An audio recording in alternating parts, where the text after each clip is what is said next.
Thank you. Not used to standing ovations, so I really appreciate it. And maybe it's a good thing we did it beforehand. My name's Russ Fagel. Mixed Media Magic is actually the name of a art event business that I do here in New Bow. And I also just go by my name since I'm an independent artist, a one-person company. I have a studio in the Cherry Building since 2002, which makes me kind of an old-timer in this neighborhood. And part of what we're going to do today is look through some slides that are kind of connected to the history of this neighborhood. And there's a few people in this room that have been in the neighborhood as long or longer than I have, but a lot of people have come into the neighborhood within the last 2 or 3 years. And I'll just give a really quick history of the New Bow movement here in Cedar Rapids, because I was fortunate and really honored to kind of, so to speak, be in the room when the movement started. So very quickly, I came to Cedar. I grew up in Northeast Iowa, and I went to Hawkeye Tech for commercial art, and then I went to Iowa State and then Wartburg. And worked in Des Moines and Minneapolis, and I spent some time in Europe working, and basically ended up in Cedar Rapids. It's an hour away from where I grew up, and always liked Cedar Rapids. And been working as a artist here on my own in the Cherry Building since 2002. So go ahead and this gentleman here is a man named Rich Dana, and he's really the person, believe it or not, that came up with the initial idea to create an artistic district here in Cedar Rapids. In 2002, he was a contractor working for the Chatham's in the Cherry Building who was renovating my space for me. I was a new tenant, and he's a very creative guy who's lived around the country. He's a maker. He teaches in Grinnell. He teaches maker classes and builds things. He's very creative. Works in renewable energies. And back in 2002, he read a book called Rise of the Creative Class by Richard Florida. I recommend everybody check that book out, because it talked about the new economy back then with entrepreneurs that were creative and really creating a new segment of the economy with this urban renewal around the country, going back to the inner city instead of sprawling out to the outskirts of the suburbs. And that's really what the opportunity we had here in New Bow, and at that point it wasn't called New Bow. So, okay, go to the next one.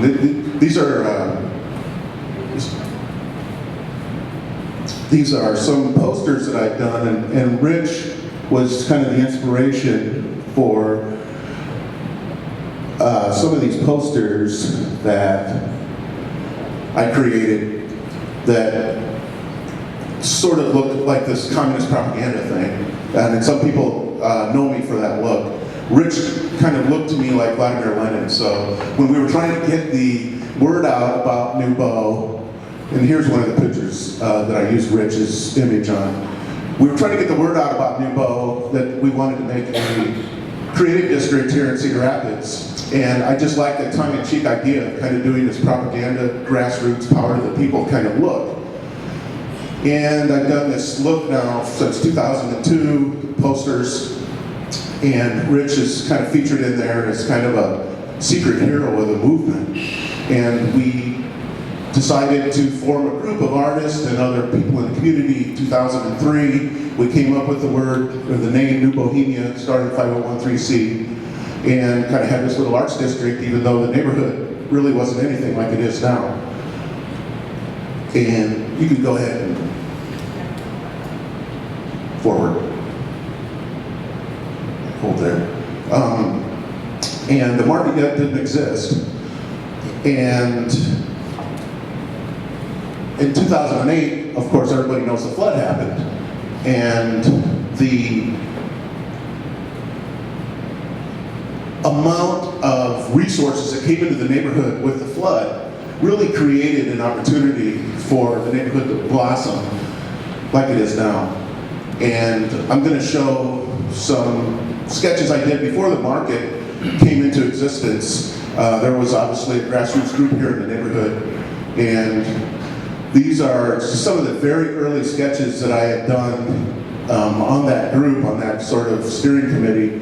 Sarah Ordover was, many of you may know her, she's in California now, but she was kind of this lead person on this. And these are just some basic pencil concepts of what the market would look like, I guess looking from over by where the Chrome Horse was. The original plan was there was going to be, the market itself was going to be in a building in the front yard, and the building that the market's now in was going to kind of be an event center. This was going to be a store that was going to be open all day, every day, and even have restaurants and stuff possibly in it. And as planning progressed, that was thrown aside, and for budgetary and other reasons, the main building that was going to be kind of the event center turned into the market itself. We just see a few of the other ideas, and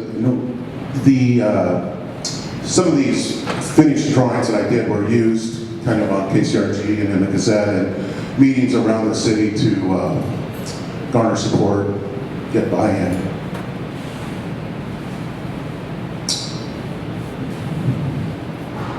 Just some more. This was kind of the original vision of what we thought it was going to look like. We did scale it back, but I think everybody agrees that the market's been very successful. This was the original interior sketch, and Scott's here, he knows this story. I had the idea of a mezzanine on the second floor based on a market that I had been at in Cardiff, Wales, over in Europe, and really was impressed with a two-story market like they had there. So if you go in the market today, you'll see that there are units up on this second floor that this could be implemented at some point in the future, the way that the building is laid out. And I hope that it is. I think it would be cool to have a two-story market. So this was one of the renderings that we kind of took to the city council and so on and so forth to show the market as we thought it would be. This is actually a shot with my iPhone at one of the city council meetings when we were pitching it. Just another, and this is kind of what the final vision was when construction was getting ready to start. There was still going to be a gift shop over here, and but this is basically what it's turned into, minus the gift shop that would be open. There's just some pictures, just took some random pictures of the flood. Some of you weren't in the neighborhood when this happened. Devastating time for Cedar Rapids, but also a time of renewal, and brought in a lot of resources into the neighborhood that really made, I think, the renaissance that happened really possible. One thing I want to say, though, is why didn't it happen somewhere else in Cedar Rapids? It's happened here. I think part of it is because we, as a group of creative people and entrepreneurs, small business people, had planted those seeds back in 2002, 2003 to create this organization, to have this vision that the second biggest city in Iowa could and should have an arts district. We don't have to go to Des Moines or Davenport, Quad Cities, or Iowa City to enjoy good entertainment, good art, and to have the kind of creative culture that we've got here in Cedar Rapids. And that's been very successful. So those are some flood pics, and then I just grabbed some, this was a Freedom Festival poster I did back probably 8 or 9, 10 years ago. And I just got some random work here. And when I'm at my 6 minutes, which I probably am, cut me off and you can ask me questions. And just go ahead and page through just some of the work that I do, random. Wasn't sure what you wanted to see, so have you ever been to a bake shop where you buy minnows and they just scoop the net in and grab whatever minnows are in there? That's kind of what I did with some of my guys. So you just get a little bit of a feel for some of the fine art that I do. and I'm still in the Cherry Building. But I do consulting work, graphic design, but mostly I'm an illustrator. This type of stuff, I'm currently working on some children's books with a publisher out in California. And I do quite a bit of local work, but I kind of go wherever I need to. And it's been 15 years, so go back if you can to that. Well, the little pencil drawing is just an interesting story. Somebody found me on the internet, and they wanted to know if I could do a drawing for their poster that they were doing for a community playhouse. And I said, sure, and we talked about a little price, and we got that figured out. And this is the sketch that I used for one of the development sketches. And I asked them where they were, and they were in Georgetown, New Zealand. So that's the magic of the internet. I didn't know if they were in Waterloo or Iowa City. And she said she's in New Zealand. So it was kind of cool. Okay, if you've got questions, obviously I'm a very casual presenter, so just yell out my name or throw your hand up, and I'm happy to answer what I can. My good friend John. Thank you.